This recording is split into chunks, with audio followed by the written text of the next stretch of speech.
మన VVIT university absolute discipline, absolute education. ఈ మధ్యన ఒక కొత్త ట్రెండ్ మొదలైంది. అదేంటంటే తమ పిల్లలకు బౌన్సర్స్‌ని పెట్టి మరీ రక్షించుకుంటున్నారు తల్లిదండ్రులు. మీరు విన్నది నిజమేనండి. అహ్మదాబాద్‌లో అలాగే సూరత్‌లో ఇద్దరు మైనర్ పిల్లల కోసం వాళ్ళ తల్లిదండ్రులు వేర్వేరు ఘటనలు 2 కూడా వాళ్ళ తల్లిదండ్రులు బౌన్సర్స్‌ని పెట్టారు.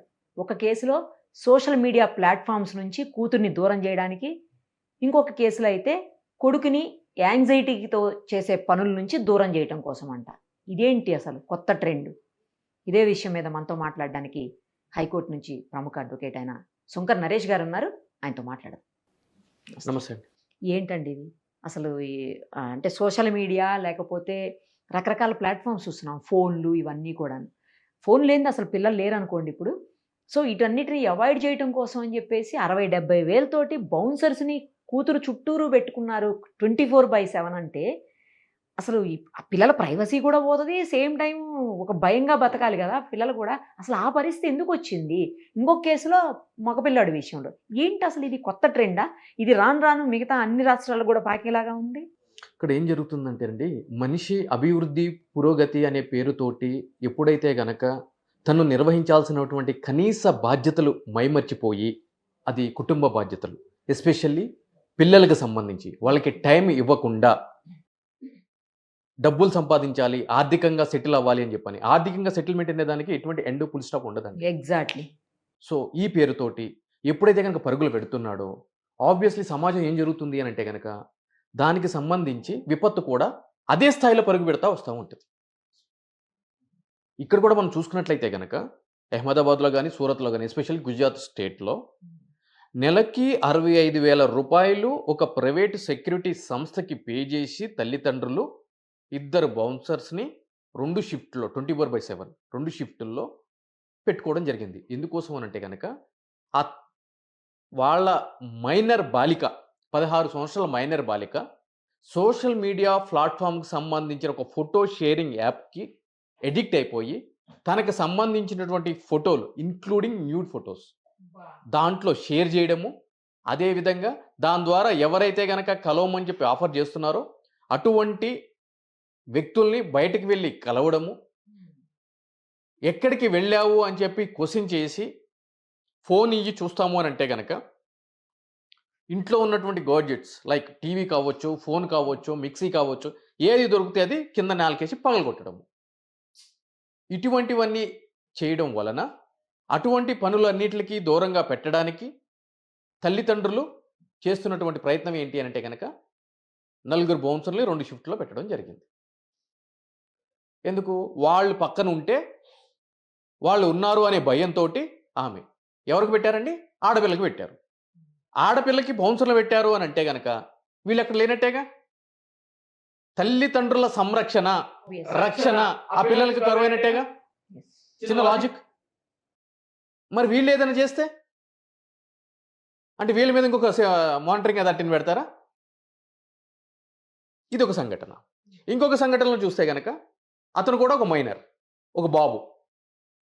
తను కూడా యాంగ్జైటీ తోటి, బయటున్న ఫ్రస్ట్రేషన్ తోటి, ఇంట్లో వాళ్ళు పెంచుకునేటువంటి పెట్స్ ఏవైతే ఉంటాయో డాగ్స్, వాటిని తన్నడం, కొట్టడం, కొద్దిగా వైలెంట్‌గా బిహేవ్ చేయడము, ఇదేమని క్వెషన్ చేస్తే పేరెంట్స్ మీద రియాక్ట్ అయ్యి వాళ్ళని కొట్టే పరిస్థితి, రిటాలియేషన్ మోడ్‌లోకి వెళ్ళిపోవడం, ఇవన్నీ చేస్తా ఉంటే గనక సదరు పిల్లవాడిని కంట్రోల్ చేయడానికి బౌన్సర్‌లు పెట్టడం జరిగింది. 24/7 మానిటర్ చేయడానికి. అంటే ఇవన్నీ మనం మాట్లాడుతూ ఉంటే గనక చాలా ఆశ్చర్యకరంగా ఉంటాయి. అంటే ఇటువంటివి జరుగుతాయా అని చెప్పని. సాక్షాత్తు ఇటువంటి వార్తలు నేషనలైజ్డ్ పేపర్‌లో కోట్ చేస్తున్నారు విత్ సైటేషన్స్‌తో అంటే అర్థం చేసుకోండి. సో, సెక్యూరిటీ ఏజెన్సీకి వెళ్లి అడగడం కూడా జరిగింది. అంటే మీకు ఈ విధంగా ఇటువంటి సర్వీస్ ప్రొవైడ్ చేస్తున్నారంటే గనక వీటిలకే కాదు. ఎవరైతే గనక ఈ విధంగా మైనర్స్, అదే విధంగా ఈ జెన్‌జీ బ్యాచ్ ఎవరైతే ఉంటారో వాళ్ళని కంట్రోల్ చేయడానికి, వాళ్ళు బయటికి వెళ్ళినప్పుడు ర్యాష్ డ్రైవింగ్స్ చేసి రోడ్ యాక్సిడెంట్లు జరగకుండా ఉండడానికి బౌన్సర్‌లని అపాయింట్ చేసుకుంటున్నారంట పేరెంట్స్. అదే విధంగా బయటికెళ్ళి ఈ డ్రగ్స్, ఆల్కహాలు, అదే విధంగా ఈ సెక్సువల్ అసాల్ట్స్ కైండ్ ఆఫ్ ఏమన్నా జరగకుండా ఈ పిల్లలు ఆ విధంగా ప్రవర్తించకుండా ఉండే విధంగా కంట్రోల్ చేయడానికి మళ్ళీ బౌన్సర్స్ అపాయింట్ చేసుకుంటున్నారంట. మీరు ఎంత అపాయింట్ చేసుకున్నా కూడా పేరెంట్స్ అందరూ కూడా మర్చిపోయే విషయం ఏంటి అని అంటే కనుక మనము శాలరీస్ లేదు అని అంటే కనుక డబ్బులు పే చేస్తేనే వచ్చేటువంటి కరెక్ట్. వాళ్ళు ఆర్టిఫిషియల్. ఈరోజు ఇప్పుడు నేనేమంటాను అంటే కనుక 45,000 ఇచ్చి నలుగురు బౌన్సర్లు 2 షిఫ్ట్లో పెట్టుకున్నారు. అదే 45,000 ఇచ్చే వ్యక్తికి నేను ₹1,00,000 ఇస్తానండి. బయటికి వెళ్ళినప్పుడే ఇంట్లో చెప్పకరా అంట.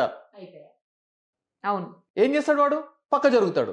అంటే ప్రైవేట్గా పెట్టుకుని ఈరోజు సంవత్సరాల కొద్దీ డ్రైవర్స్కి మనము అన్ని కష్ట నష్టాలు మనం చూసి పార్ట్ అండ్ పార్సల్ అయిపోయి వాళ్ళ జీవితాల్లో వాళ్ళు అడిగినంత శాలరీస్ ఇస్తేనే ఈరోజు సరిగ్గా సవ్యంగా చేయనటువంటి పరిస్థితి. పక్కన ఎవరైనా సరే ఎక్కువిస్తామన్నా లేదు అంటే ఇక్కడ ఇటు కంటిన్యూ తాగేసి పడుకుని 5-6 రోజులు రాకపోయినా ఎందుకు రాలేదని చెప్పి క్వశ్చన్ చేస్తే వాడు ఇమ్మీడియట్లీ ఎన్ని మర్చిపోయి వెళ్ళిపోతూ ఉంటాడు. వేరే దగ్గర జాయిన్ అవుతాడు. అయితే ఏంటని చెప్పని ఎక్కువ మాట్లాడితే నాకు సెలవులు కావాలి, నాకు ఇది మీన్స్ అవ్వట్లేదు, నాకు ఇది సరిపోవట్లేదు, ఇంకేయో కారణాలు చెప్తూ ఉంటారు. అటువంటిది ఎవరో తెలియకుండా ఒక ప్రైవేట్ ఏజెన్సీకి మీరు డబ్బులు కట్టేసి పిల్లల సంరక్షణ మేము వాళ్ళ చేతిలో పెట్టాము అని అంటే కనుక మీరు సంరక్షణ పెట్టట్లే వాళ్ళ చేతుల్లో. వాళ్ళ యొక్క జీవితాలని అంధకారంలోకి నెట్టేస్తున్నారు. ఇంకా డబ్బుల కోసం పనిచేసేవాడు ఎట్లయినా ఉంటాడండి. ఈరోజు రాజకీయాల్లో కూడా మీరు చూడండి. ఈరోజు నా దగ్గర అధికారము డబ్బులు ఉన్నంతసేపు భజనగాళ్ళంతా నాకు భజన కొడతా ఉంటారు. నేను ఆర్థికంగా లాస్ అయిపోయి నా అధికారం పోయినప్పుడు ఇదే భజనగాళ్ళు పోయి వేరేటోడికి భజన కొడతారు. అదే కాన్సెప్ట్. భజన కొట్టేటోడికి పనిచేసేటోడికి ఎవరు ఎక్కువ ఇస్తే అక్కడ పని చేస్తారు. సో కాబట్టి ఈ యొక్క సందర్భాలన్నింటినీ మనం చూసుకుంటే అక్కడ ఒక సైకియాట్రిస్టు, సైకాలజిస్టు వాళ్ళకి వర్షన్ కూడా తీసుకోవడం జరిగింది. నవ్య డేస్ వీళ్ళన్నిటికీ కారణం పునాది ఎక్కడుంది అని అంటున్నాను. ఎక్కడుంది అని అంటే కనుక తల్లిదండ్రులు ఈ ఆర్థికపరమైన విషయాల మీద ఫోకస్ ఎక్కువగా పెట్టి మేము అన్నీ కల్పిస్తున్నాం పిల్లలకి, వాళ్ళకి ఏం తక్కువ చేస్తున్నాము, మేము ఏం చేసినా కూడా వాళ్ళ కోసమే కదా అనే ఒక డైలాగ్. మీరు ఎక్కడికైనా వెళ్ళండి. అంటే ఈరోజు మనము ఆర్థికంగా బలంగా స్థిరపడిన పై స్థాయి వ్యక్తులకు తల్లిదండ్రుల గురించి మాట్లాడుకోవట్లేదండి. సామాన్య స్థితిలో ఉన్నటువంటి తల్లిదండ్రులు కింది స్థాయిలో ఉన్న వాళ్ళ గురించి కూడా మాట్లాడుకుంటున్నాం. అంటే 10,000 రూపాయలు జాబ్ చేసి ఇద్దరు మొగుడు పిల్లలు కూడా బయటకు వాళ్ళ గురించి కూడా మాట్లాడుకుంటున్నాం. అదేమని అంటే కనుక ఇదంతా ఎవరి కోసం? వాళ్ళ కోసం కాదా? కానే కాదు. వాళ్ళ కోసం కానే కాదు, మీకోసం. పిల్లలు క్వశ్చన్ చేస్తే మీకోసమే కదా పిల్లలకు చెప్పటం అంటారు. సమాజానికి కూడా అదే చెప్తారు. మీలాంటి వాళ్ళు నాలాంటి వాళ్ళు, అమ్మ ఉన్నది ఒక కూతురు, ఆమెను ఇక్కడ వదిలేసి నువ్వు వెళ్తే ఇప్పుడు వయసు వచ్చిన పిల్ల ఏం జరుగుతుందో తెలియదు, పరిస్థితులు బాగాలేదు అని అంటే కనుక ఎవరి కోసం అండి? తన కోసమే కదా అని చెప్పని. కానే కాదు, వాళ్ళ కోసం. ఈ బాధ్యతలన్నీ తప్పించుకునే వంకతోటి ఈ వంక పెట్టి వాళ్ళ కోసం అనే వంకతో వీళ్ళు ఎవరు చూస్తారు? డబ్బు మీద యావ అసలు పిల్లల కంటే వాళ్ళకే ఎక్కువ ఉన్నట్టుంది. ఎగ్జాక్ట్లీ అండి. ఈరోజు పిల్లలు ఎవరు కూడా మీరు కోట్లు సంపాదించుకొచ్చి మా మీద కురిపించండి అని చెప్పి అన్నారు. వాళ్ళు కోరుకునేది ఒకటే, వాళ్ళు స్కూల్ నుంచి వచ్చినప్పుడు స్కూల్లో జరిగిన విషయాలు షేర్ చేసుకోవడానికి తండ్రి ఎట్లయినా కూడా బయటికి వెళ్తాడు అనేది అనాదిగా వస్తున్నటువంటి.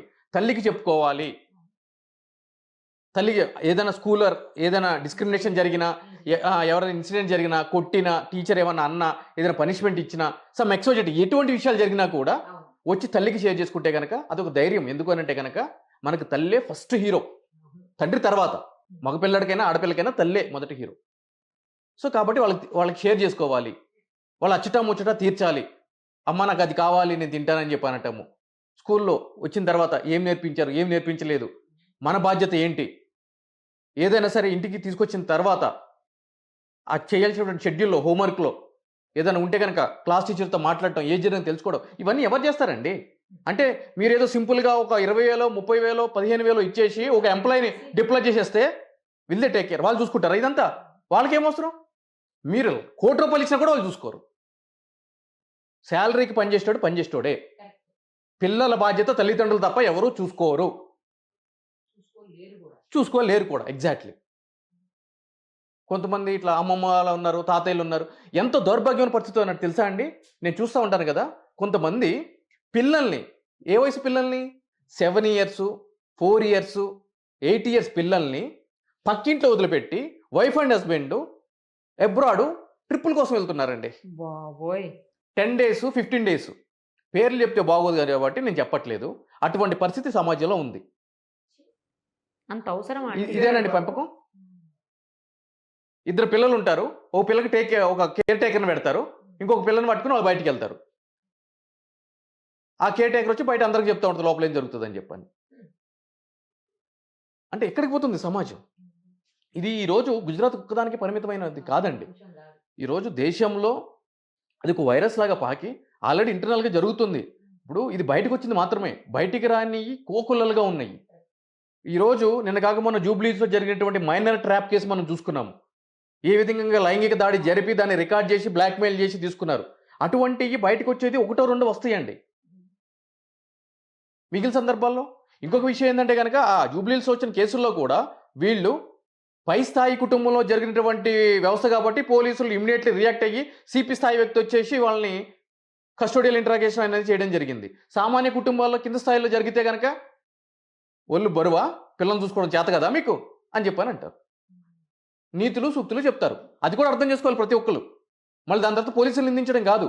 మీ ప్రాథమిక కర్తవ్యం మీరు నిర్వహించినప్పుడు మీరు బయట వాళ్ళని ఎట్లా అంటారు? వ్యవస్థను ఎట్లా అంటారు? మీ పిల్లలకి మీరే సంరక్షణ ఇవ్వట్లేదు, మీరే రక్షణ ఇవ్వట్లేదు, సముచిత టైం ఇవ్వట్లేదు మీరు. బిజీ బిజీ బిజీ బిజీ గాడిదిల్లా కష్టపడి వాణ్ణి వీడిని మీరు పైకి తీసుకురావడం తప్ప పిల్లల్ని ఇప్పుడు మీరు చూసుకుంటున్నారు.